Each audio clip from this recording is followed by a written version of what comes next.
ஆண்டவர்க்கு நன்றி செலுத்துங்கள், ஏனெனில் அவர் நல்லவர்.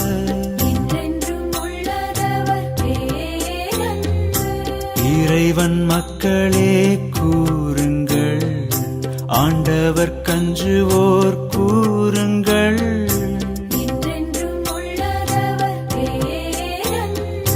நெருக்கடியில் நான் அவரை வேண்டினேன், அவரும் என் மன்றாட்டை கேட்டார்.